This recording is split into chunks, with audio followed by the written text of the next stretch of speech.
If you could only choose one, those are the rules of the Iron Face-Off. Today we're pitting 3 shoulder exercises against each other. We have the seated dumbbell press, the standing dumbbell press, and the standing barbell press. Which is the best for you? Today we're going to determine that in another Iron Face-Off.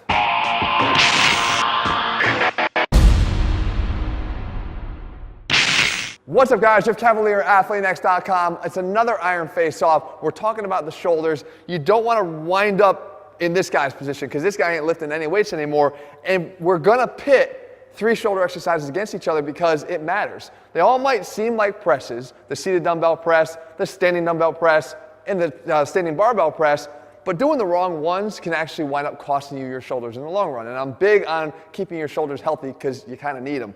The first thing we aren't going to cover that's not in here is the behind the neck press. And that's because we've talked about in other videos before that the scapular plane here, the angle of the joint that the shoulder, the upper arm bone here, rests in, the glenoid, is actually angled forward at about 45 degrees here. So you don't want to press with your arm way out to the side so that you can get your arm behind your head. That's actually fighting your anatomy. So we can wipe that one right out of consideration. But we do start over here with the seated dumbbell press. And what we want to know is this a good option? All of these are probably options that you've used. I've used all of these options, but I got to be very specific here. I have to get down to the one recommendation, the one winner. And I can do that for you. And we start kind of here in reverse order. We're going to eliminate this one. But we eliminate it for a couple key reasons. When we do the press, a lot of people will say that they like it because they're more specifically targeting the shoulders because they've taken their legs out of the equation. Right? They're pushing mostly right here from the shoulders and directing the work there. I'm going to argue that that's actually not happening because what you're going to do as you start to fatigue especially is dig in with your feet. You're going to start pushing because we need to have that counter force. If we got to drive up, then we have to push down. That's just how the muscles work. Our body wants to push away as we drive up. So as we fatigue, we start to do that. The next thing we do is we try to start to recruit some help. And the natural way that our body is going to recruit help is to lean back just a little bit, meaning we're going to arch a little bit, lean back to create this slight angle, this slight incline to do what? Recruit the upper chest. So now we have not just the delts that are working, but the upper chest is now helping, as you can see that, to do this press. But when I do this and I dig my head back into the bench, I wind up with 2 things. Number 1, neck problems. You probably felt it before if you've ever pushed too hard on a press. And more importantly, I'm digging my upper back and scapula into the bench, which interrupts the normal upward rotation that's necessary to press upward in this normal pattern here. We call it the scapulohumeral rhythm, meaning you need to have your scapula and your humerus move in sync with each other in a combination of a 2/3, 1/3 contribution to get smoothly up overhead. But if I'm pushing into the bench and interrupting the smoothness of the rotation of the scapula up while I raise my arm up, then I've screwed up the whole press here, and that's not what we want. So we got to X that one out. But now we can come up to standing dumbbell press and a standing barbell press. Now, when we do the standing dumbbell press, a couple of things that we've just done is we're ground-based, our feet are on the ground, which is athletic, which is what I like.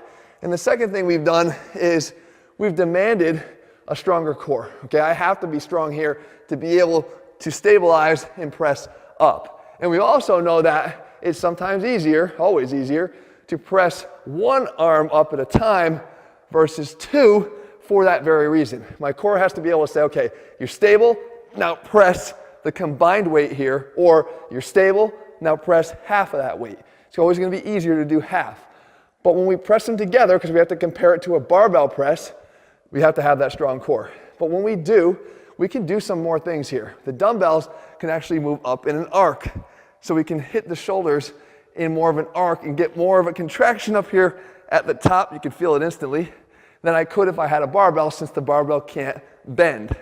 Okay, we have that. We also have the opportunity, if needed, to get a little assistance from our legs as we fatigue to turn this more into a little bit of an assisted push press towards the end so that when we reach failure here, we can keep it going just a few extra reps with that extra push.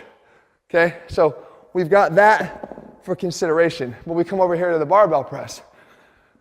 If you're going to do the barbell press, how some people do the barbell press, then it instantly becomes the second loser in line here behind the seated dumbbell press.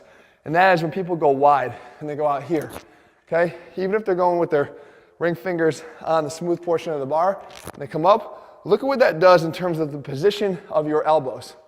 The position of your elbows is it's starting to push them back to the side, again, like this. Even if you're leaning back, you have that path upward, but the elbows are starting to creep towards that behind the neck position.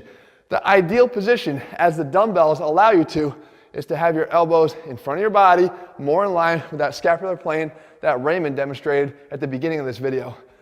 But we can change that. We can do the barbell press with a narrower grip. So right here on the edge of the knurling, right where it starts, put your fingers there. That's gonna put you at about shoulder width apart from here. Now, look at the angle of your elbows in front of your body, okay? Much safer, arms in the scapular plane. When we go to push, from here, you get that extra lat activation down and back behind you that helps you to stabilize beyond just your core. So there's an advantage there. I press up and come down again, follow that same path, up and down, up and down. Now, they're kind of similar when done that way in regards to the position of the elbow, but we have to choose a winner. If I had to pick one, because of the extra versatility of the path of those dumbbells, because I can arc them, because they can be independent of each other, because I can't hide an imbalanced right side versus left side that I can with a barbell, then I'm gonna have to, if I had to, I'm gonna have to pick the standing dumbbell press. Guys, the iron face-off, we try to cover all the reasons why, because of the pros and the cons, but to try to help you to come up with the best exercise, because I know you're gonna be tempted to use all of these in different variations, and we use them all, but we program them specifically for specific reasons. If you're looking for a program, guys, that lays it all out step by step, head to ATHLEAN-X.com right now and get our ATHLEAN-X training program. In the meantime, if you like the iron face-offs, if you want to see more exercises to compete head to head, let me know what you want me to cover, and I'll do my best to do that for you in the days and weeks ahead. All right, guys, see you soon.